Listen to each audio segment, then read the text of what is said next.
Hey everybody, this is Doug Robertson of Soccer with Doug. Atlanta United was beaten by Columbus 2-0 on Sunday up at Fertilizer Field in Columbus, Ohio. The Five Stripes were shut out for the sixth time in 14 matches heading into this World Cup break. Atlanta United will not play again until it goes to Nashville in the middle of July, and there is much, much work to do. Atlanta United gave up 2 goals in the first half, both on defensive mistakes. It has now given up 7 goals in the first half of its last 3 matches. Instead of building some momentum off that 3-game winless streak, it is now winless in its past 4, including Tuesday's demolition at Orlando in the U.S. Open Cup. The players will return to training in the middle of June with about a month to try to get things right.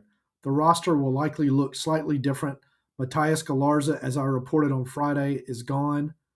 Atlanta United is going to try to negotiate to bring him back, but I think that's unlikely. Juan Baracol, who was at fault for the second goal scored by Columbus, also likely gone. Atlanta United is going to try to bring him back.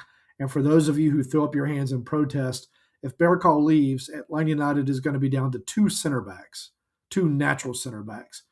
Tomas Jakob could play center back. Matthew Edwards could play center back, but they're not really center backs. So that is something to consider before you protest, and I understand your protest. But anyway, Atlanta United looked better in the second half, but I think that had more to do with game state than anything else. Miguel Almiron came on and played the final 30 minutes. He said on Friday that he hoped to because he wanted to get some confidence back before he joins Paraguay for the World Cup. My game story is already up.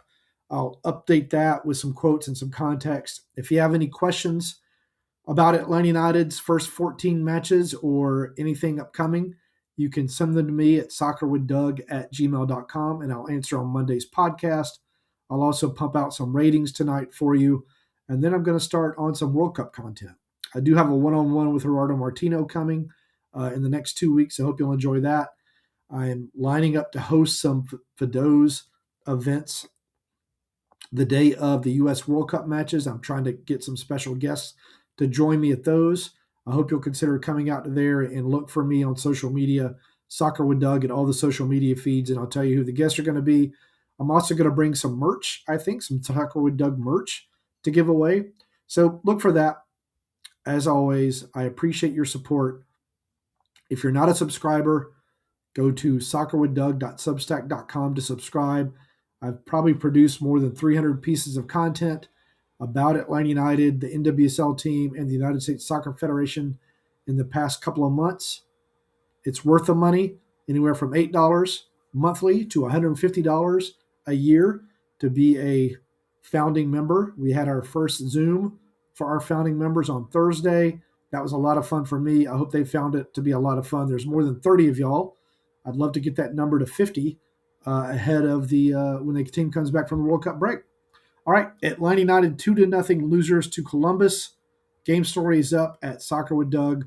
Y'all take care.